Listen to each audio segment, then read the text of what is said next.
자, 시작하겠습니다. 자, 264페이지 처분 능력 확인해서 나오는데요. 자, 지금 의뢰인이나 이런 자들이 이제 물건을 내놓겠다고 지금 왔어요. 그러면 그자에게 이제 처분 능력이 있느냐 이런 얘기죠. 자, 일단 자연인, 법인, 행위 능력이 있습니다. 일단 기본적으로 자연인이나 법인 권리의 주체이면서, 자, 행위 능력이 없는 자는 처분에 대한 제한이 따르며 이렇게 나옵니다. 주로 이제 자연인 같은 경우에는 미성년자라든가 또는 피성년 후견인, 피한정 후견인 이렇게 있죠. 하나 이제 조심하실 건 피특정 후견인이라는 게 이제 민법에 있을 수 있는데 걔들은 제한 능력자가 아닙니다. 피성년 후견인과 피한정 후견인만 제한 능력자다 이렇게 보시고요. 자, 이런 자들은 이제 자연인으로서, 자, 이런 자들이 하고 온 법률행위는 나중에 뭐 할 수 있어요? 취소할 수가 있으니까 확정적으로 유효하지 않죠. 그러니까 열심히 중개해줬다가 얘들이 나중에 돌아가서 취소해버리게 되면 헛물만 켜게 되는 거죠. 그렇죠. 자, 그런 걸 확인 안 한 결과 취소를 당했다 이렇게 되면 또 이제 매수인이나 이런 쪽에서, 상대방 쪽에서 또 개업공인 중에서 책임을 물을 수가 있습니다. 그러니까 여러분들은 이런 처분 능력을 확인해 줘야 된다는 거. 그래서 확인만 하면 안 되겠죠. 미성년자다 그러면은 미성년자인 걸 확인하고 부모의 법정 대리인의 동의가 있어야 되겠죠. 동의가 있다든가 아니면 법정 대리인이 직접 나온다든가, 그렇죠. 이런 것들을 확인해야 되고요. 그 다음에 피성년 후견인, 피한정 후견인 같은 경우는 후견 등기부라는 게 존재합니다. 후견 등기부를 통해서 누가 후견인인지 확인하고 그자의 동의나 이딴 것들이 필요하겠죠. 그런 걸 준비하라는 얘기입니다. 그런 걸. 자, 나머지 이제 법인의 경우 가봅니다. 법인의 경우 사원총회 결의를 통해서 이상의 대표권을 제한할 수 있다. 자, 사원총회 결의를 통해서 이상이 아니라 이사의 대표권을 제한할 수도 있습니다. 일단은 예를 들어서 A라는 법인 명의로 된 토지를 팔겠다고 누구 사람이 왔어요, 지금. 그러면 최소한 이 사람은 뭐 해야 돼? 그런 토지를 팔 수 있는 법인 내에서 그런 대표자급의 어떤 역할을 하고 있어야 되겠죠. 대개 대표이사라고 부르는 자들이 그런 권한이 있습니다. 그런데 중요한 건 이사들이 또 여럿인데 이런 여러 이사들 중에 그 부동산을 처분하는 결재권자, 권한이 있는 자가 있고 없는 자도 있을 수가 있어요. 그래서 정확히 하자면 우리가 그 사람이 이사가 맞는지, 그럴 권한이 있는지 법인 등기사항 증명서를 발급받아서 거기에 이사의 권한에 대한 제한이 있는지 없는지 이딴 걸 확인을 해주는 게 정확합니다. 아시겠죠? 법인. 자, 법인의 경우는 이제 그러한 이사의 권한 제한 부분들 우리가 살펴봐야 되겠고요. 그 다음에 이런 이제 대리인으로 왔다 그러면 밑에 가로 3번 대리권의 여부 확인. 자, 보통 이제 미성년자나 피성년 후견인, 피한정 후견인은 법정 대리인이라는 게 존재하겠죠. 그렇죠? 그럼 법정 대리인이 맞는지 안 맞는지는 미성년자의 경우에는 가족관계 등록부를 통해서 확인할 수 있고요. 그 다음에 피성년, 피한정 후견인 후견 등기부를 통해서 후견인, 즉 법정 대리인을 확인할 수 있습니다. 그래서 이런 걸 통해서 확인을 해야 된다. 제가 살아오면서 지금까지 요런 미성년자나 피한정 후견인, 피성년 후견인 관계돼서 해본 적은 없어요. 중개를 해본 적은 없어. 근데 이제 미성년자가 될 수 있는, 예를 들면 이제 막 대학교 들어간 친구들, 저희 사무실 근처에 이제 성균관 대학교가 있거든요. 그 학교나 이제 이런데 멀리 지방에서 올라오거나 이런 친구들이 이제 월세 임대차 계약 이런 것들을 이제 하는데, 그런 것조차도 이제 되게 나중에 이제 결제나 이런 거는 부모님이 와서 해주시더라고. 그래서 제가 무슨 가족관계 등록부를 띄워보거나 그런 일은 없었어요. 실제에서는 별로 그렇게 부딪히지는 않지만 있을 수 있는 일이고요. 특히 여러분들의 시험 문제를 풀기 위해선 알고 있어야 되는 내용들. 그래서 재미는 별로 없을지 모르겠지만 하여튼 자, 이런 걸 확인해야 됩니다. 법정 대리는 뭘 통해서 확인해? 공적 장부를 통해서 확인하는 거야. 쉽게 얘기하면. 그렇죠? 이에 반해서 임의 대리는 어떻게 할까? 임의 대리는 어떤 공적 장부에 올라가 있는 게 아닙니다. 본인이 임의로, 말 그대로 임의로 뽑아놓은 거란 말이야. 그럼 본인이 이 사람을 대리인으로 뽑는다. 이걸 뭐라고 그래? 수권행위라고 그러잖아. 그렇죠? 대리권 수여행위. 자, 이걸 통해서 대리권을 줬다. 그러면 예를 들어서 야, 친구야, 내 집 좀 가서 팔아줘. 그러면 이 집을 파는 부분에 있어서 대리권을 준 거잖아. 그렇죠? 그럼 이 사람이 대리인으로서 활동을 하려면 우리가 이런 거 할 때 서류상으로 이제 가져야 될 게 위임장을 가져와야 돼요. 위임장은 또 본인이 얘한테 맡겼다는 걸 확인할 수 있는 인감증명서, 본인의 인감증명서가 첨부돼야 됩니다. 됐죠? 자, 그런 거, 임의대리는 그런 걸 통해서 확인한다. 말만 믿고 해서는 안 되겠죠? 그렇죠? 특히 이제 우리가 이런 경우 있잖아. 대개 이제 보면 남편 명의로 이제 집이 돼 있고, 남편은 이제 일 나가 직장 나갔고, 회사 나갔고, 부인이 이제 집에 있는 경우에 이 집을 팔아야겠다. 부인이 왔어. 남편 집이래. 팔아야겠대. 그렇죠? 일단은 뭐 믿는 게 좋겠지만, 그렇죠? 믿어야 나도 한 건이라도 하는 거잖아. 믿는 게 좋겠지만 믿고 그 다음에 뭐야? 필요한 서류는 달라고 해야 되는 거야. 그렇죠? 그래서 권리증이나 이런 것들 가져오라고 대리권 증명할 수 있는. 자, 여기서 이제 한번 얘기해 볼까요? 이때 이 부인은 일상가사 대리권이 있습니까? 일상가사. 그러면 남편의 명의로 돼 있는 집을 파는 건 일상가사입니까? 우리 전에 뭐 저기 스포츠 조선이나 뭐 조선이 아니라 어떤 스포츠 신문에 보니까 웹툰 해가지고 저기 만화 일상 다반사라는 만화가 있던데 부인이 남편 명의로 된 집을 파는 거는 일상 다반사예요? 아니죠. 일상가사가 아니란 말이야. 그러니까 부인에게는 또는 남편에게는 서로 간에는요 일상가사 대리권이라는 게 기본적으로 인정이 됩니다. 대리권 수요 표시나 있다는 걸 안 해도 부부라면 일상 가사를 위해서는 본인을 얼마든지 대리할 수 있는. 예를 들어서 남편 명의 신용카드를 들고 다니면서 장을 본다든가, 그렇죠? 이런 거는 충분히 일상 가사 대리권으로 풀어갈 수 있는 대리권이 인정이 되는 거예요. 그렇죠?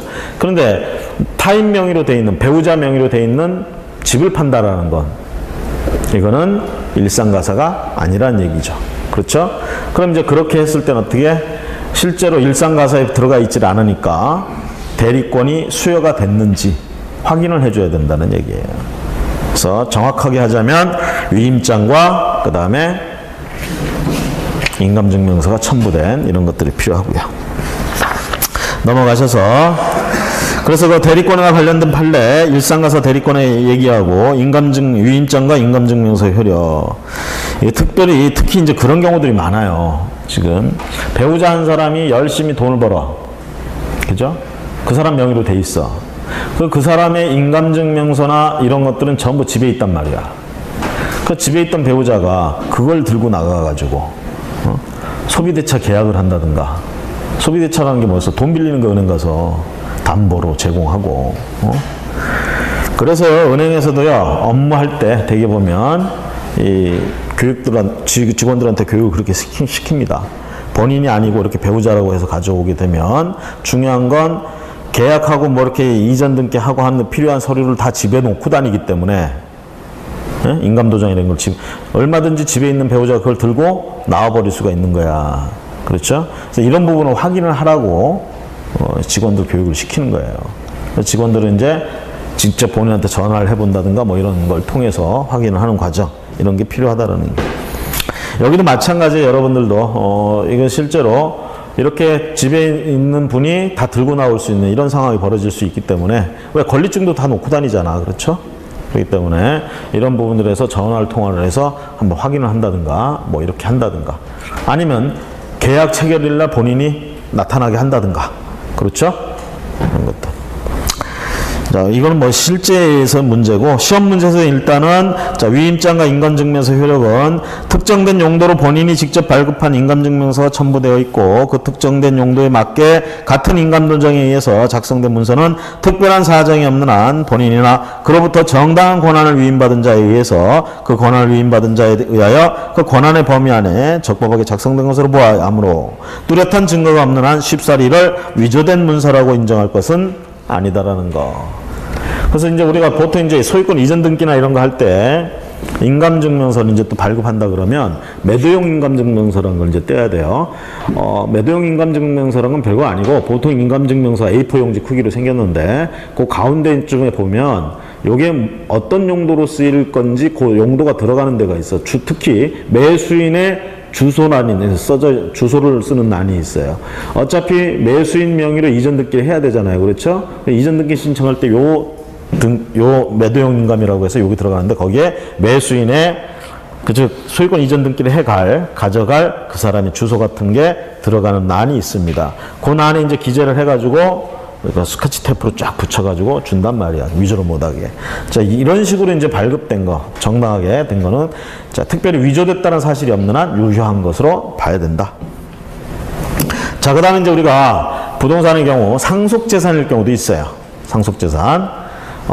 갑의 물건을 사망하면서 을과 병이 공동상속을 했어. 자, 등기부에 그러면 을, 병으로 이전 등기가 있을까요? 없을까요? 상속에 의해서 소유권 취득할 땐 이전 등기 해야 취득합니까? 안 해도 취득합니까? 안 해도 취득하죠? 그렇죠? 그 얘들은 되게 초상 치르고 뭐 하고 그 다음에 이전 등기 안 하고 있어요. 되게 안 해도 뭐라고 안 해. 응? 원칙적으로는 소유권 취득한 걸 인정한단 말이에요. 민법상으로는. 응? 근데 얘들도 이제 처분하려면 어떻게 해야 돼? 자기들 앞으로 소유권 이전 등기를 하고 처분해야 되겠죠? 그래서 등기사항 증명서 같은 거 이렇게 딱 띄워봤는데 소유자가 너무 고령이야. 앞에 연도가 나오잖아요. 그쵸? 너무 고령이야. 그럼 살아 계셨는지 안 계시는지 확인 좀 해봐야 돼요. 그 자식들이 와서 지금 판다 그러면 이게 살아 계신 상태에서 얘들이 대리로 와서 지금 파는 건지 아니면 사망한 상태에서 상속으로 지금 자기들이 지금 상속 재산을 상속한 상태에서 파는 건지 이걸 확인을 해야 되고, 만약에 상속한 상태다 그러면 얘기를 해야 됩니다. 당신들 앞으로 이전 등기를 먼저 하고 팔아야 된다라는 얘기들을 해줘야 돼요. 지금 당장 안 하더라도 팔아서 넘길 때는 저쪽에 이전 등기 해주기 전에 먼저 소유권 이전 등기를 앞에 상속을 원인으로 한 이전 등기를 먼저 해야 된다라는 얘기들, 이런 것들을 해줘야 된다는 거. 자, 그런 상속에 대해서 상속자 전원의 위임 여부 같은 것들도 확인해야 되고요. 공동상속의 경우에. 그 다음에 누가 이제 상속 포기하는 경우도 있겠죠. 상속 포기한 거 확인서 같은 거 확인을 해야 되고요. 그 다음에 공동소유 재산의 확인 보시면, 자, 공동소유 재산에 보시면 이제 우리가 공동소유, 공유합의 총유라는 게 있죠. 그래서 흔히 여러분들이 알고 있는 공동소유 형태가 공유죠. 공유는 지분 개념 인정하고요. 지분의 처분이 자유롭죠. 이에 반해서 합유는 합유도 합유 지분을 인정합니다. 지분을 인정하지만 지분의 처분이 자유롭지 않죠. 그렇죠? 그렇게 생각을 하세요. 보통 합유 관계는 어떤 관계에 합유 관계가 되냐면 이렇게 사무실이 하나 있어. 이거를 갑하고 을하고 같이 빌려서 쓰고 싶어. 이게 A의 물건이고 요걸 지금 임대차를 하는데 이 사람이 개업공인중개사로서 혼자 사무실을 하려고 그랬는데 비용이 너무 비싸. 그래서 너도 와서 하나 차릴래? 해가지고 둘이 합동사무소 하자 이 얘기야. 응? 그럼 얘들은 솔직히 비용 절감하기 위해서 지금 이 한 사무실을 쓴단 말이죠. 그렇죠? 합동사무소 가능하죠? 그렇죠? 앞에서 다 배웠잖아. 합동사무소. 이렇게 하면 임대차 계약을 얘들이 하게 되면 얘들이 임차권 하나를 합유했다 이렇게 되는 거예요. 보통. 얘들은 그럼 임차권을 합유한 목적이 뭐야? 여기를 비용 절감을 위해서 이걸 같이 쓰기 위해서 그런 목적으로 지금 합동사무소를 차린 거죠. 대개 이거 조합이나 마찬가지예요. 이렇게 되면. 그러면서 얘들은 이 물건의 임차권, 권리를 합유하고 있다 이렇게 얘기해요. 합유하니까 별다른 얘기 없으면 지분 개념 인정하죠. 2분의 1씩 가지고 있어요. 임차권을 2분의 1씩 논아 가지고 있는 거야. 더 정확히 얘기하면 이건 준합유예요. 물건을 주로 이렇게 논아가지고 있으면 되게 합유라고 부릅니다. 이런 식으로 논아가지고 있으면. 예를 들어서 전세권 등기를 했어. 전세권자로서. 둘이서 이렇게 쓰기로 하고. 전세권자로서. 그럼 물건을 제기하고 있죠. 그럼 물건 합유 관계가 되는 거야. 근데 임차권 같은 채권이니까 우리가 준합유라고 표현을 해요. 준합유. 어쨌든 합유하고 똑같이 치고 한다 이 얘기예요. 그럼 2분의 1씩 가지고 있어요. 그러면 얘가 자기 지분 2분의 1이라고 해서 이 임차권 2분의 1을 다른 사람한테 얘 허락 없이 병한테 딸랑 넘기면 이때부터 갑하고 병은 같은 사무소에서 일하게 되죠. 얼마나 껄끄럽겠어 얘는. 그렇죠? 그러다 보니까 어떻게 하느냐, 얘는 이 합유 지분을 인정받는 대신 혼자서 마음대로 이렇게 처분할 수가 없어요. 전원의 동의가 있어야 처분이 가능하다라는 거. 이게 만약에 공유면 얘기가 틀려요. 공유 관계는 어떻게 된다고? 이것도 임차권을 공유했다 그러면 이거 준공유라고 할 수 있어. 그렇게 되면 지분 개념 인정하고 자기 집은 자기 마음대로 처분해도 나머지 한쪽에서 뭐라고 할 수가 없는 게 원칙이다. 이게 합의와 공유의 큰 차이점이에요. 지분 개념은 인정하는데 서로 한쪽은 처분하기가 이렇게 이전하는 이런 게 자유롭지 못해요. 공유는 자유롭고. 여러분들이 흔히 배우자 사이에 하는 것들 공유, 아파트 우리가 공동 명의로 하자 이런 거 많이 하잖아. 이런 게 되게 별 얘기 없으면 공유 관계입니다. 아시겠죠? 그러니까 공유 관계니까 뭐야? 지분에 대해서 개념 인정한다는 얘기죠. 그렇죠? 별 얘기 없으면 균등하다는 얘기죠. 그래서 한쪽 배우자가 자기가 2분의 1 취득했다 이렇게 되는 거죠. 그 2분의 1을 갖다 팔아치운다. 다른 쪽 배우자의 동의가 필요하다 없다? 필요 없습니다. 아시겠어요? 공동 명의로 하는 거 재고해 보세요. 2분의 1을 마음대로 하는 거야, 저쪽에서. 응? 마음대로. 심지어는 돈 필요하다고 이거 가서 은행에 저당 잡히고 돈 빌린단 말이야. 그럼 저당권에 설정됐을 때 누구 지분 2분의 1 저당 잡았다고 이렇게 표시가 나와요. 그러면 아파트 전체, 그 건물 전체에다가 저당권을 설정한 게 아니라 그 사람 지분 2분의 1에다가 저당권을 설정한 거야. 그러면서 그 저당권의 효력은 그 물건 전체에 효력을 미친다 이렇게 되는 거예요. 아시겠죠? 그럼 만약에 그 배우자가 돈을 안 갚아.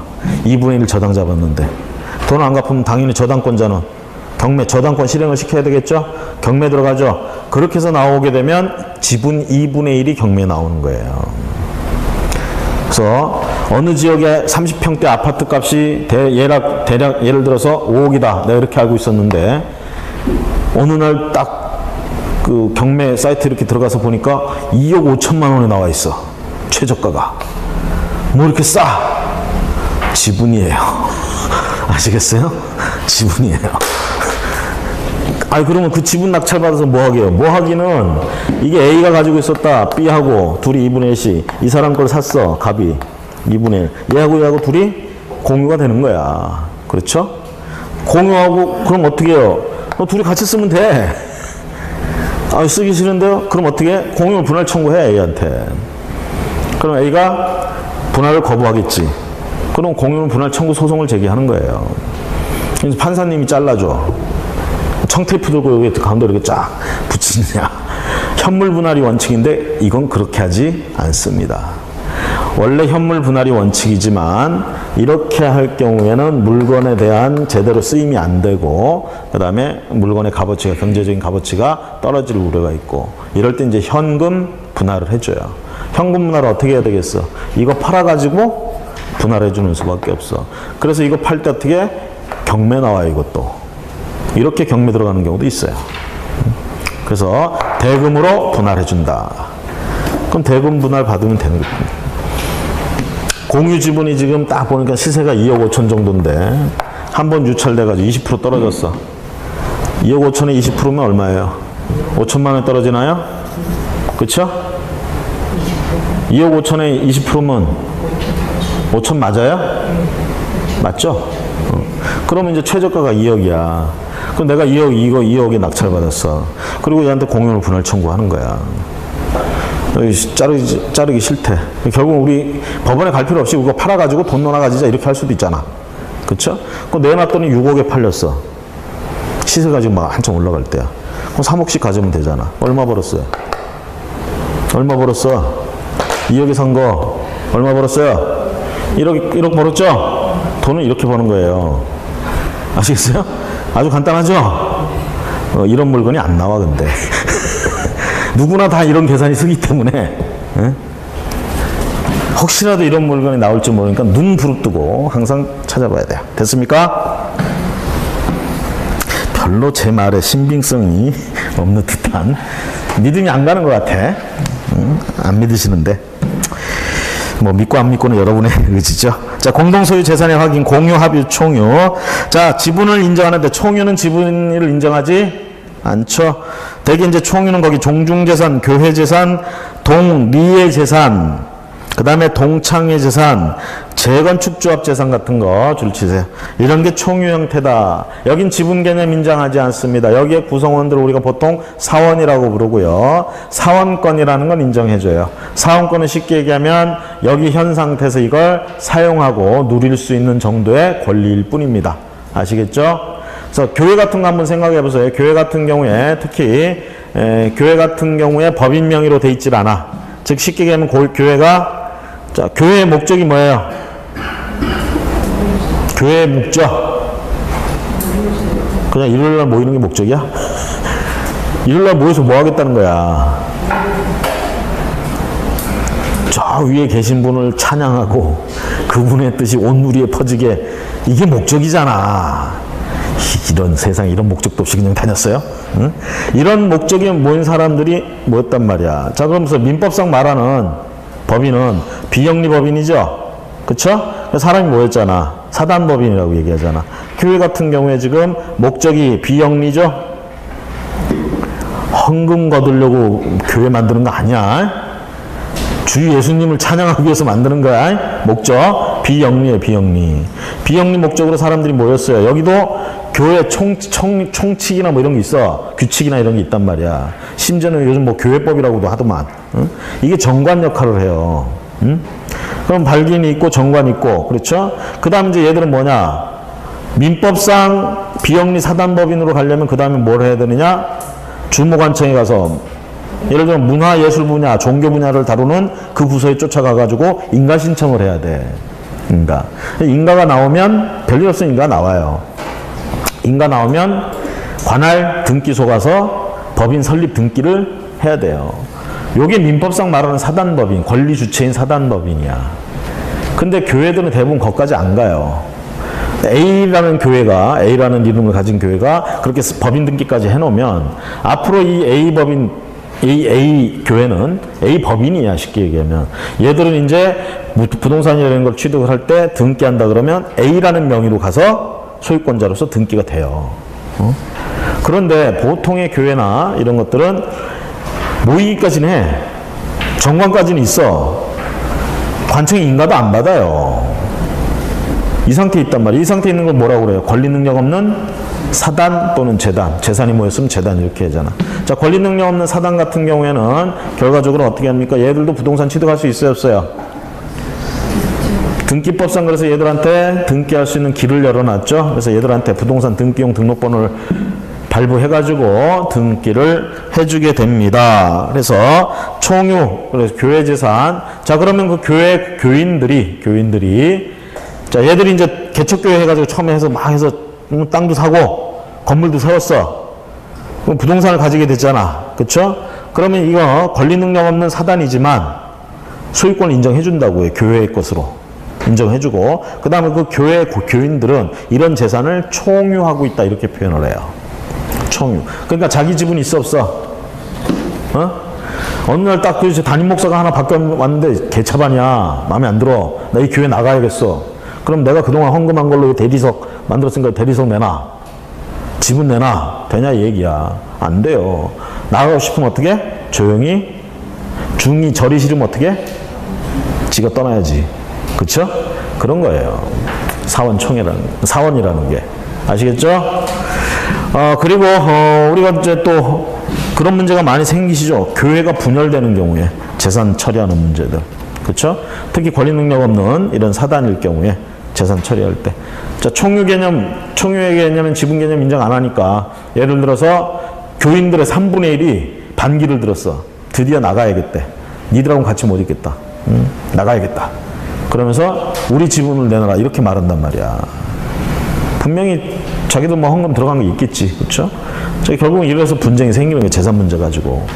그래서 총유라고 했으니까 지분 개념 인정해야 하네. 안 하죠. 그러니까 3분의 1 보고 그냥 나가라 이렇게 되는 거예요. 아니 우리 나가기 싫으니까요. 2층에서 우리가 예배 볼 거예요. 이 2층은 우리 지분을 우리한테 주세요. 아 지분 개념 인정 안 한다니까. 나가라고 이렇게 되는 거예요. 자, 그래서 총유 개념이고요. 이거는 이제 뭐 종중도 마찬가지고요. 재건축 조합에서도 재산이 조합원들 간의 총유다 이렇게 보시면 되겠고, 자, 오른쪽에 소유권 제한 권리 확인. 자, 소유권을 제한하는 권리 가등기 이렇게 나오죠. 가등기. 보통 이제 소유권 이전 청구권 보전 가등기이기 때문에 주로 갑구에 나오겠죠. 그렇죠? 가등기. 가등기란 본등기를 하는데 필요한 형식적 또는 실질적 요건이 완비되지 아니었을 경우 장래 실행될 본등기의 순위 보전을 위해서 해두는 등기를 의미하는 것으로, 장래 가등기에 기한 본등기를 하면 그 대항력은 가등기 시점으로 소급하여 가등기 이후에 제3제 본등기보다 우선하게 된다. 이게 부동산 등기법 나와 있는 가등기고요. 그러면 개업공인중개사 입장에서는 지금 어떤 물건이 의뢰가 들어왔는데 그걸 매수하겠다는 사람이 나타났어요. 그래서 우리가 등기사항 증명서를 발급받아 보니까 갑부에 가등기가 뜩 돼 있는 거야. 이 가등기가 말소 안 되고 그대로 살아있어. 그러면 이 가등기권자는 언젠가 가등기를 가지고 본등기 할 수 있다는 얘기죠. 그렇죠? 이렇게 되면 이제 어떤 일이 벌어지느냐. 부동산 등기법상에 있는 가등기의 효력. 예를 들어서 어떤 건축물에 보존 등기가 X명의로 보존 등기가 나왔어요. 소유권 보존 등기부터 해야 되겠죠? 건물 신축했어. 건물 신축했어요. 건물이 완성되는 순간 물건이 한 개가 존재하는 거죠? 그 소유권 발생하죠? 그 소유권은 누가 가져? 등기해야 소유권 취득 안 하는 거 아니죠? 이 상황에서는. 건축한 자, 자기의 노력과 비용을 들여서 건축한 자.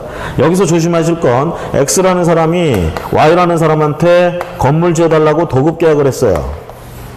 여기가 도급자, 여기가 수급자. 일 맡아서 하는 사람이죠. 얘가 노력을 해서 지었어. 돈은 얘 돈 들어갔어. 다 지었어. 누구 거예요? 이건 도급 계약이기 때문에 얘 겁니다. 아시겠죠? 얘 비용과 노력이 들어갔다고 보는 거예요. X가 이제 그렇게 이제 시켜서 얘한테 해달라고 해서 지었단 말이에요. 그러면 소유권 보존 등기를 안 해도 물건이 완성되는 순간 물건은 존재하고, 그럼 소유권도 그 순간 존재하죠? 그 순간 누가 가져? 얘가 가져. 그렇죠? 자, 소유권 보존 등기 해야 소유권 취득해요? 그렇죠. 그럼 소유권 보존 등기는 권리를 창설하는 등기야, 확인하는 등기야? 확인 등기라고 했잖아. 확인 등기. 저당권 설정 등기는 저당권을 창설하는 등기야, 확인하는 등기야? 저당권 설정 등기. 설정이라는 말이 이제 낯설어서 그러신데, 저당권 등기했다. 이 말은 저당권 설정 등기했다는 말을 지금 줄여서 얘기하는 거예요. 그럼 저당권 등기하면 저당권이 생긴 거야? 저당권이 생겼던 걸 확인하는 거야? 자, 은행 가서 돈 빌리고 저당권 설정 등기하기로 계약을 했어. 저당권 생겼어, 안 생겼어? 네? 은행하고 저당권 설정 등기하기로 계약을 했어. 저당권 생겼어, 안 생겼어? 갑하고 을하고 갑의 물건을 매매 계약했어. 소유권 이전했어, 안 했어? 자, 돈을 빌리고 저당권 설정 계약하기로 했어. 저당권 생겼어, 안 생겼어? 같은 얘기예요, 지금. 매매 계약했을 때는, 매매 계약 얘기할 때는 그렇게 딱 자신있게 얘기하면서 왜 저당권 얘기할 땐 그렇게 못해? 응? 자, 소유권 이전 등기 한번 볼까요? 아, 소유권이 생겼다니까. 아, 있었는데요? 자, 볼까요? X. 얘한테 소유권자죠? 얘한테 소유권 있었어, 없었어? 없었죠? 매매 계약했어요. 소유권 있어요, 없어요? 아직 없죠. 뭐까지 해야 돼? 얘 앞으로 이전 등기 했어. 소유권 생겼어, 안 생겼어? 생겼잖아요. 얘는 소유권이 사라졌잖아. 소멸. 소유권이 생겼잖아. 발생. 우리가 하나의 법률 관계 속에서 권리라는 게 어떤 사람한테는 생기고 어떤 사람한테는 사라지고 이럴 수도 있어. 지금 본 것처럼. 이런 걸 상대적이라고 표현하는 거야. 그래서 여기서는 상대적 발생, 여기서는 상대적 소멸. 그쵸? 그래서 얘 보고 뭐라 하냐? 승계 취득했다 이렇게 얘기하는 거예요. 얘 걸 넘겨받았다. 그렇죠? 앞에 사람 아무도 없는데 생겼어. 그렇게 가지게 된 건 뭐라고 그래요? 원시 취득이라고 그러잖아. 그렇죠? 원시 취득. 원시 취득했을 때만 소유권이 생기는 게 아니야. 승계 취득해서 얘한테 소유권이 생겼잖아. 그쵸? 그럼 저당권 설정 등기. A은행이 갑한테 돈 빌려주고 갑의 X부동산에다가 저당권을 설정하기로. 자, 돈 빌려주는 계약은 소비대차 계약이에요. 그리고 이렇게 생겨서 생기는 채권을 담보하기 위해서 뭐냐? 저당권 설정 계약을 하는 거야. 자, 저당권 설정하기로 계약을 했어. 저당권 생겼어? 안 생겼어? 아직 안 생겼죠? 쉽게 얘기하면 지금 법률행위 한 거예요. 아직까지는. 법률행위에서 물권 변동이 일어나려면 원칙적으로 뭐까지 해야 돼? 등기까지 해야 된다며. 그래서 얘 앞으로 뭘 해? 저당권 설정 등기를 하는 거야. 설정 등기. 자, 저당권 설정 등기 하니까 저당권 생겼어? 안 생겼어? 생겼죠? 그럼 저당권 설정 등기는 권리를 창설하는 등기야? 권리를 확인하는 등기야? 창설이란 말 뜻 아시죠? 생겼다는 뜻이야. 처음으로. 확인은 뭐야? 있는 거 그냥 확인하는 거야. 자, 저당권 설정 등기는 창설 등기야? 확인 등기야? 창설. 저당권 설정 등기를 해야 저당권이 생긴다며. 없던 게 지금 생겼잖아. 창설이지. 권리를 창설했잖아. 창설 등기. 그러죠? 소유권 보존 등기는? 소유권 보존 등기. 그렇지. 이미 건물이 다 세워지는 순간 소유권이 생겨버렸어. 그걸 그때 누가 취득했다고? 갑이 X가 취득했다고 여기서. 이미 생기는 순간. 아직 보존 등기 신청 안 했어요. 등기 아직 하지도 않았어. 그렇죠? 이거 건물 등기부 있어 없어 지금? 없어요. 등기 신청을 안 했으니 등기부를 만들 일도 없고. 그렇죠? 내가 이렇게 집 짓고 있으면 관공서에서 이렇게 등기소에서 나와서 야 우리 등기해줄게 이런 거 안 해요. 내가 준공 필한 거 들고 등기 신청해야 비로소 등기해줘요. 보존 등기. 그럼 시간적으로 어떻게 돼? 시차적으로 여기서 물건은 생겼고 여기서 소유권 보존 등기 한단 말이야. 그럼 소유권 언제 취득한 걸로 봐야 되느냐 이 얘기죠. 이때예요. 아시겠죠? 그러면 이 보존 등기는 뭐냐? 이때 생긴 등기를 이때 생긴 권리를 확인하는 거야. 그래서 소유권 보존 등기에는 창설적 효력이 없다. 권리 창설적 효력이 없다. 이렇게 얘기를 합니다. 권리가 창설된다는 얘기는 권리가 변동된다는 거야? 안 된다는 거야? 변동된다는 거잖아. 그쵸? 그러니까 소유권 보존 등기는 권리 변동의 효력이 없다. 이렇게 되는 거지. 그쵸? 저당권 설정 등기는? 권리 변동의 효력이 있다 없다? 있다. 그렇죠? 대개 등기의 가장 대표적인 효력 중에 하나가 물권 변동이에요. 권리 변동. 등기해야 대부분의 법률 행위를 했을 때는 플러스 등기해야 권리 변동이 일어난다. 이렇게 얘기를 하잖아. 그렇죠? 그 등기의 가장 큰 힘 중에 하나가 효력 중에 하나가 권리를 변동시키는 등기를 통해서. 이게 그럼 이런 효력이 없는 등기도 있다라는 얘기지. 방금 본 것처럼 소유권 보존 등기 같은 거 물권 변동의 효력은 없어요. 아시겠죠? 권리를 창설하는 효력은 없다고. 확인하는 효력밖에 없어. 권리관계를. 그럼 저당권 설정 등기 같은 경우는 물권 변동의 효력이 있다 이런 거지. 그래서 물권 변동의 효력이 있는 등기들을 되게 본등기라고 부르는 거야 우리가. 응? 본등기. 그렇죠? 그럼 가등기는 이 가짜는 임시로 한다는 뜻이야. 임시로. 그러면서 이렇게 얘기하죠. 자, 등기를 할 때는 원래 대상이 대부분 물권이죠. 그렇죠? 부동산 등기법상 임차권 같은 거 예외적으로, 임차권은 채권이잖아. 예외적으로 등기할 수 있게 해놨어. 예외적으로. 대개는 소유권 같은, 저당권 같은 물권이 등기 대상이야. 그러면 임차권 같은 채권은 예외적으로 등기법상에 요거 등기할 수 있다 이렇게 했으니까 등기를 할 수 있는 거예요. 요 근거는 또 민법에서 임차권을 등기하는 규정이 있어. 그것 때문에 등기법상에 이렇게 만들어 놓은 거야. 그러면 대부분의 채권은 등기할 수 있는 거야 없는 거야? 없는 거예요 원래. 그렇죠? 특별히 이렇게 규정이 할 수 있다고 한 경우에만 하는 거지. 그럼 보세요. 얘하고 갑하고 뭐라고 매매 계약을 했어요. X라는 토지에 대해서. 계약금, 중도금, 잔금 치렀어. 잔금 다 줬어. 소유권 취득해야 안 해? 아시잖아. 뭐 해야 돼? 등기해야 되죠? 그쵸? 그럼 등기를 안 하고 돈만 다 준 이 상태에서는 아무 권리도 없어요? 그렇지. 소유권이란 물건은 없어. 하지만 이 물건을 내 앞으로 이전 등기 해달라는 소유권 이전 등기 청구권은 얘한테 존재한다 이 얘기죠. 그렇죠? 여기서 이제 하나 보실게. 소유권 이전 청구권이 여기 채권이냐 물건이냐 이 얘기야. 얘한테 생긴 게. 소유권 이전 등기 청구권. 채권일까요? 물건일까요?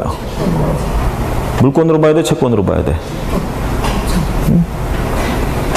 우리가 소유권 이전 등기 청구권은 물권적 청구권도 있고 채권적 청구권도 있어. 응?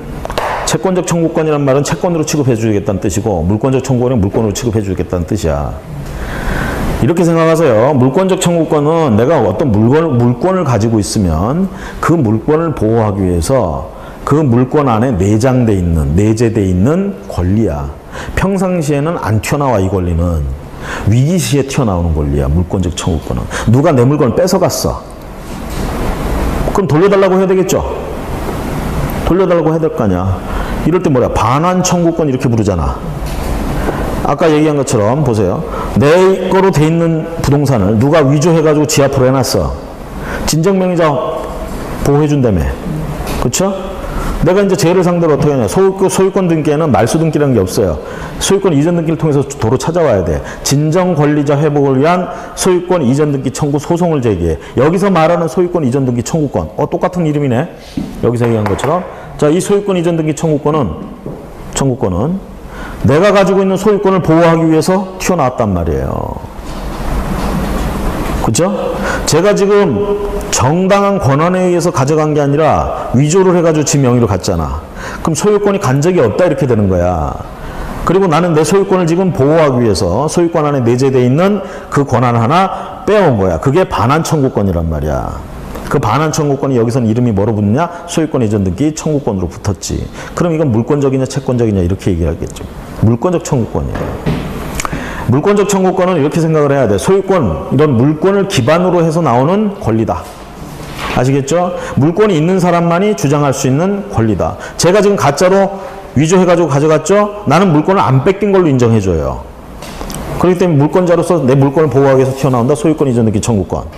반환 청구권의 일종으로서 물권적 청구권에 들어갑니다. 이에 반해서 여기서 얘가 가진 소유권 이전 등기 청구권은 얘가 저 물건에 대한 소유권자였던 적이 있어 없어? 없죠. 그렇죠? 그렇잖아요. 그걸 행사해서 비로소 가져오겠다는 거 아니야. 그렇죠? 이런 걸 우리가 채권적 청구권이라고 불러. 그럼 얘가 가진 소유권 이전 등기 청구권은 채권적 청구권이고 결론적으로 이런 채권적 청구권은 얘한테만 주장할 수 있어요. 길 가던 병을 붙잡고 야 소유권 이전 등기 해줘. X 토지를. 그럼 병이 뭐라고 그래?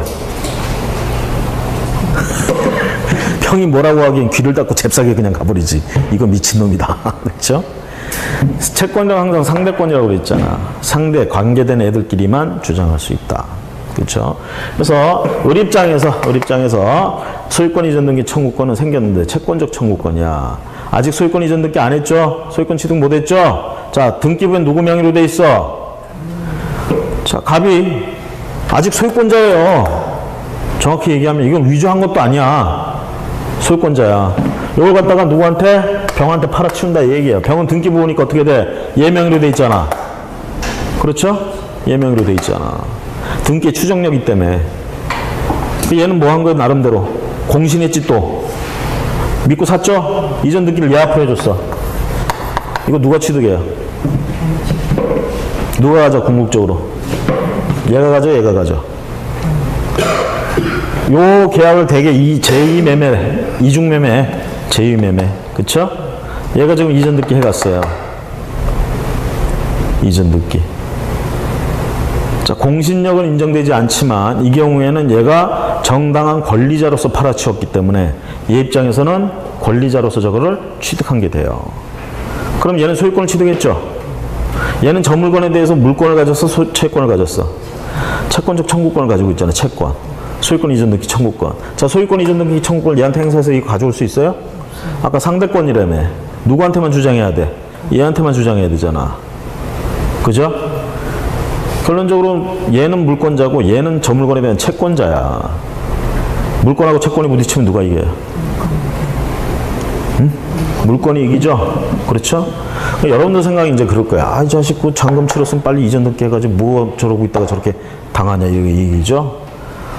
요즘 뭐 종부세니 뭐 문제 많죠? 한마디로 얘기하면 얘 입장에서는 지금 바로 이전 등기를 하면 뭐 1가구 3주택이 된다든가 뭐 이렇게 해가지고 중과세 처분받을 것 같으니까 나중에 좀 하자 얘기야. 그러고 있는 사이에 얘는 뭐야? 신난다고 또 팔아먹은 거지. 그쵸? 그랬다가 이런 일을 당할 수 있잖아. 결국은 얘 채권이 보호받지 못한 결과 이런 게 나올 수 있는 거야. 그래서 이걸 보호받겠다고 얘가 부동산 등기법상 이런 걸 좀 보호해주자 해가지고 만들어진 제도가 가등기예요. 그래서 소유권 이전 청구권 보전 가등기란 걸 신청할 수 있어. 그래서 가등기는 원래 이런 청구권을 보전하기 위해서 가등기할 수 있다. 이렇게 얘기를 합니다. 그럼 이 가등기의 효력은 뭐냐? 물권 변동이 일어나느냐 얘기죠. 등기의 본래 효력, 물권 변동이라고 그랬잖아. 가등기에도 물권 변동의 효력은 없습니다. 아니 그럼 뭐 하려고 해요? 보존하는 등기라니까? 한마디로 얘기하면 나머지 아무런 효력은 없는데 순위 보존의 효력은 있다 이렇게 얘기를 해요. 가등기. 순위 보존의 효력도 그냥 가등기만 있어가지고는 아무 의미가 없어. 가등기 얘기한 본등기를 해야 순위가 보존돼요. 그래서 아까 하던 거 마저 하면 1순위에 X 보존 등기가 돼 있어요. 2순위에 요걸 Y가 이전 등기에서 샀어요. Y가 샀어. 요걸 3순위 가서 갑한테 다시 이전 등기 해줍니다. 팔아치웠어요. 이렇게 된 상태에서 갑이 을한테 팔고 을이 아직 자기 이름으로 안 하고 을 앞으로 가등기 해줬어. 가등기. 등기 순위번호, 순위가 이렇게 나온다. 다른 거 무시하고 이렇게 나온다. 자, 이 상태에서 이거 누구 거예요? 소유권자 누구야? 응? 요건 물권 변동 효력이 없다며. 최종적으로 물권 변동이 여기서 있었잖아. 얘가 소유권자예요, 여전히. 얘는 그냥 가등기 해놓은 거야. 소유권 이전 청구권 보존 가등기. 그러니까 얘 거니까 이제 아까 여기서처럼 어떻게 한다는 얘기야. 여기다 팔아치운다는 얘기야, 지금 얘가. 어? 그래서 병이라는 애를 붙잡고 병한테 이거 사라 해가지고 병이 살게. 이 호구 잡히는 거야, 이제. 살게 그랬어. 그래서 둘이 매매 계약하고 뭐해? 얘 앞으로 이전 등기 나와요, 이거 다.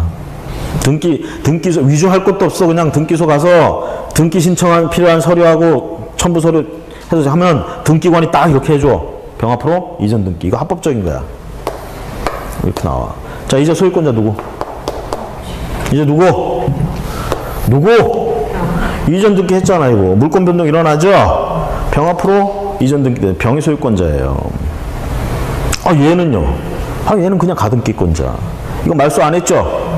말소 안 했으니까 그냥 가등기권자야. 소유권자는 얘예요. 그럼 얘는 이 물건을 사용 수익할 수 있느냐? 가등기는 물권 변동 효력이 없다며. 권리를 취득 못해. 그러니까 사용 수익 못해요. 그냥 말소 안 되면 안 된 상태에서 그냥 가등기권자로 있는 거야. 대신 말소가 안 됐으니까 살아있다는 뜻이죠. 살아있으니까 뭐 할 수 있어?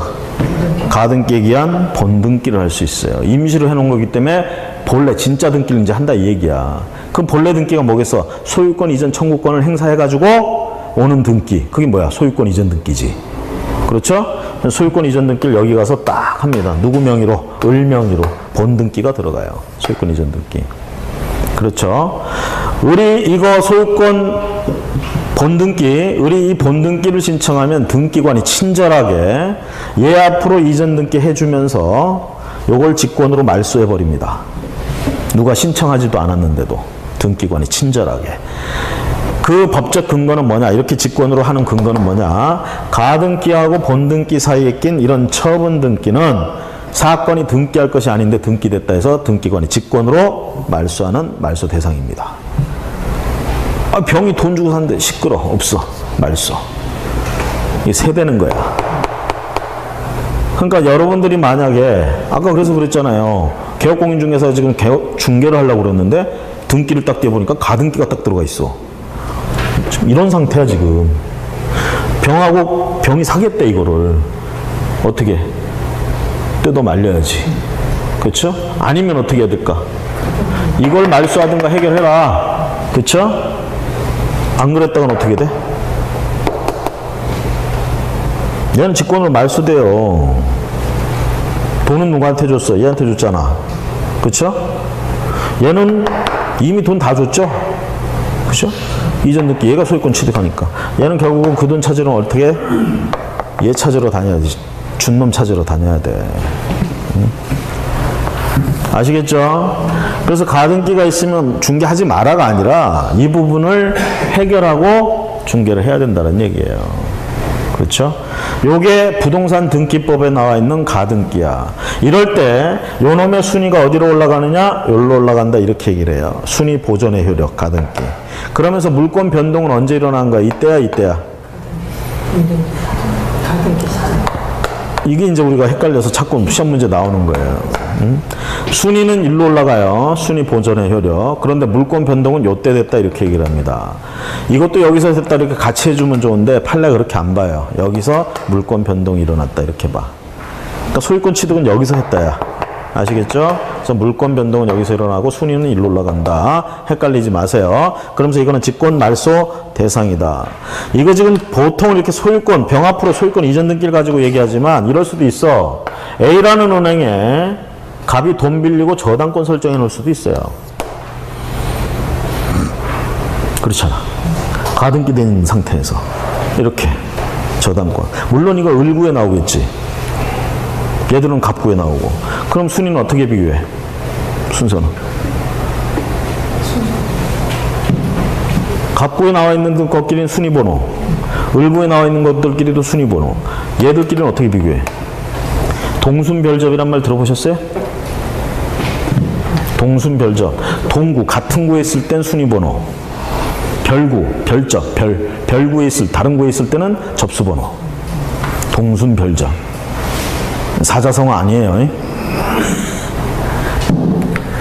그러니까 어떻게 다른 구에 있는 것끼리는 갑구, 을구 흩어져 있는 것끼리는 접수번호 순서 가지고 순서를 우열을 정합니다. 물권, 대개 물권들이라고 그랬잖아. 물권끼리는 순서, 시간 순서가 중요해요. 그 시간 순서를 같은 구에 있을 때는 그냥 순위번호대로 그냥 본등기 순위번호로 그냥 가면 돼.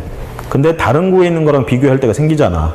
여기도 3번 있고 여기도 3번 있어. 얘들 중에 누가 먼저냐 이거야. 누가 먼저? 접수번호가 빠른 놈이. 아시겠죠? 한 등기소에서 1년 단위로 접수번호를 붙이기 시작을 해요. 응? 접수번호는 같은 번호가 나올 수가 없어 절대로. 그럼 보세요. 얘는 접수번호 순서대로 해보니까 이렇게 들어갔어. 얘하고 얘 사이에 저당권. 이거 가등기 얘기는 본등기 해버렸어. 그럼 뭐 이거 어떻게 되느냐? 아까하고 똑같아 이거. 등기할 것이 아닌데 등기됐다 해서 이거 직권 말소되는 거예요. 그럼 저당권자 어떻게 되느냐? 채권이 소멸해요? 채권은 그대로 있어요. 채권 담보하려고 설정한 저당권만 사라지는 거야. 아시겠죠? 그런 식으로. 자, 그 다음에 여기서 한 걸음 더 나가면 이 가등기를 뭐에 이용해 먹는다고 그랬어요? 이런 가등기를 뭐에 이용해 먹어? 보세요. 지금 가등기가 죽지 않는 한, 살아있는 한 이거 굉장히 잠재적으로 폭발력이 있죠. 요 놈만 있을 때는 아무것도 아니야. 고요해. 근데 이놈이 생기면 어떻게 돼? 이거 얘기한 이거 해버리니까 중간에 낀 놈은 다 죽어버리네. 그쵸? 궁극적으로 소유권 취득하죠. 그러니까 사람들이 이걸 이제 어디다 이용해 먹을까 이런 거야. 어디다 이용해 먹겠어? 담보 잡는 데 이용해 먹는 거야. 담보. 자기 채권을 보호하기 위해서 담보를 잡잖아요. 응?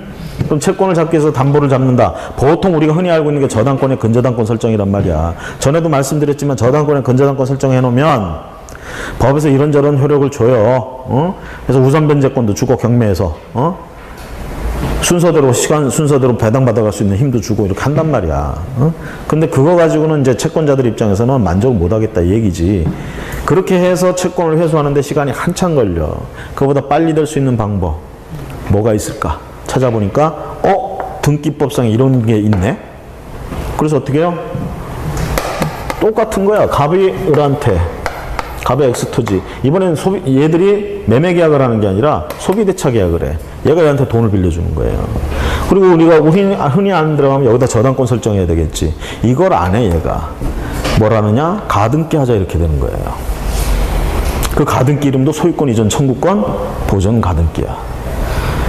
얘한테 소유권 이전 청구권이 있다고 하고 그걸 가등기 하자. 이 얘기입니다. 돈 빌려주면서. 궁극적으로 얘는 돈 안 갚으면 어떻게 하겠다는 뜻이에요? 가등기 겸 본등기 하겠다는 얘기지. 본등기 하면 어떻게 돼요? 돈 안 갚았어. 10억을 빌려줬어. 100억짜리 땅이야. 돈 안 갚았어. 뭐 하면 돼? 가등기 겸 본등기 하면 얼마짜리 땅을 가져? 100억짜리 땅을 갖네. 아이 좋아라. 아이 좋아라. 돈 벌죠? 이런 일이 비일비재합니다. 그런데 이런 상태가 좋은 상태인가요? 바람직한 상태예요? 아니죠. 70년대가 이때부터 문제였어. 그 전부터 이렇게 해왔으니까. 문제는 그거야. 이렇게 이렇게 가등기를 하고 돈 빌려준 거 이거 자체가 뭐라고 할 건 아니에요, 사실은. 나쁜 건 아닌데 지금 이걸 통해서 뭘 하는 거야? 폭리를 취하죠. 10억 주고 빌려주고 100억짜리 물건을 가져가는 거야, 지금. 응? 폭리도 이런 폭리가 어디 있어. 되게 돈 빌리는 쪽은 되게 아쉬워요. 급하단 말이야. 그러다 보니까 얘들 하자는 대로 하다 보면 이렇게 당한다고. 그래서 나온 게 여러분들이 알고 있는 가등기 담보 등에 관한 법률이에요. 줄여서 담보가등기법이라고도 얘기를 하고, 이렇게 한 가등기는 저기서 순수하게 저렇게 하는 부동산 등기법상의 가등기를 담보조로 이용해 먹는다. 담보가등기라고 부르는 거야. 근데 등기부에는 이름이 똑같이 나와. 소유권 이전 청구권 가등기. 여기서는 쉽게 얘기하면 채권을 담보하기 위해서 가등기를 설정해 놓은 거예요. 그러면서 이제 가등기 담보 등에 관한 법률에서는 뭐라고 하느냐? 야, 10억 빌려주고 100억 갖는 건 너무하지 않냐? 청산해라. 이런 제도를 이용하지 말라는 게 아니라 이용을 하는 건 좋은데 막판에 이걸 가등기 본등기 하려면 90억은 돌려주고 해라. 청산해라. 이게 합리적이겠죠? 그렇죠? 이렇게 나옵니다. 그래서 요거를 갖다가 이렇게 이용해 먹는 거 담보가등기다. 아시겠죠? 이런 등기가 있으면 어떻게 해야 돼? 의뢰, 중개의뢰가 들어왔는데 등기부 딱 등기사항 증명서를 딱 발급받아 보니까 이런 가등기가 딱 돼 있어. 마음이 평온하고 마음이 평온하게 그냥 중개하면 돼? 안 되죠. 저걸 어떻게 해결할 것인가, 무슨 성격일 것인가부터 보고, 그렇죠? 해야 되겠죠? 그 다음에 가처분 등기, 가압류 등기. 여기 그 가처분, 가압류, 가등기 요걸 이제 어떤 사람들은 쓰리가라고 그러더라고. 쓰리가. 가가 세 개다 얘기야. 자, 가압류 등기 먼저 얘기하자면 보통의 일반적인 금전 채권자들이 차용증만 딸랑 한 장 써주고 돈 빌려준 사람이라고 생각하세요. 이런 사람들이 채무자가 돈을 안 갚으니까 채무자의 부동산을 찾아가지고 가서 채무자 부동산에다 꼬리표 붙여가지고 그 부동산이 어디로 가든 간에 그 등기가 말소되지 않으면 그대로 효력을 발생할 수 있게 붙여놓는 거, 가압류 등기. 이게 이제 국가 차원에서 한다 그러면 압류 등기를 합니다. 아까 세금 가지고 얘기를 했죠? 압류 등기. 자, 그 다음에 이제 가처분 등기는 금전 문제가 아니라 어떤 법적 지위나 이런 걸 가지고 다툼이 벌어졌을 때, 권리나 이런 걸 가지고 다툼이 벌어졌을 때, 그런 소유권이나 계쟁물, 즉 싸움이 된 물건을 갖다가 함부로 처리하지 못하게끔 가처분해 놓는 등기입니다. 보통 이제 가처분 등기는 처분금지 가처분 등기라는 게 있어. 처분금지 가처분 등기. 자, 갑의 물건인데 을이 위조해서 을 명의로 돼 있어요. 갑이 알았어. 을하고 싸움이 붙겠죠. 그렇죠? 소송이 붙을 거 아니야. 자, 소송이 붙었는데 중요한 건 예명의로 돼 있어요. 예명의로. 그럼 얘가 어떻게 소송이 붙어 있는 상황에도 은행 가서 돈 빌리고 저당 잡히고 누구한테 팔아치우기도 하고 이런 문제가 생기겠죠. 그렇죠? 그러면 나중에 얘가 입증해가지고 법원에서 얘 손 들어줬어. 이 물건은 저기 병한테 가 있어 지금. 얘 어떻게 해야 될까? 얘한테 이겼죠? 얘한테 이겼는데 얘한테 물건이 없어 지금. 얘한테 가 있어. 그럼 소송을 또 제기해야 돼. 그리고 얘하고 막 싸우고 있는데 얘가 또 딴 놈한테 넘겼어. 얘는 또 어떻게 해야 돼? 그놈하고 또 싸워야 돼. 지금 소송 진행 중에. 그렇죠? 심지어는 결국은 얘들이 그렇게 취득을 했다 하더라도 제가 이길 거란 말이야. 그럼 얘들은 어떻게 되는 거야? 돈 얘한테 줬지만 저 물건 뺏기는 거예요. 이래저래 피해자가 생기고 힘들어지겠죠. 그렇죠? 그래서 어떻게 하느냐? 소송하면서 중요한 건 이 소송의 결과에 따라서 누구게 될지 모르고 얘 입장에서는 저게 자꾸 딴 데로 도망가면 소송의 상대방을 또 바꿔야 되는 이런 문제들. 그래서 어떻게 하느냐? 요걸 가처분해 놔야겠다. 그래서 이 물건을 처분금지 가처분 등기를 합니다. 그래서 대개 이제 소유권 같은 거를 못 넘기게 갑부에다가 처분금지 가처분 등기하고 등기의 내용에 보시면 어떤 걸 금지시켜 놨느냐. 이 물건의 양도, 대여, 처분, 일단 일체 모든 행위 금지. 이렇게 들어가요, 등기에. 그럼 등기 딱 띄워보면 가처분 해가지고 그 내용이 나온다고. 그러면 요 사항을 보고 만약에 이렇게 이전을 했다 그러면 등기 내용에 분명히 공시되어 있는 걸 보고도 금지되어 있는데 했죠? 이거 자체가 효력이 없어요. 얘들 넘긴 게. 하지 말라고 했는데 했잖아. 그렇죠? 이거 효력이 없는 거야. 얘는 그렇게 되면 이렇게 됐다 하더라도 얘들한테 가서 소송하고 할 필요가 없어. 그냥 얘한테 이기면 나머지는 전부 말소되고 넘어올 수 있어요. 이게 처분금지, 가처분 등기. 아시겠죠?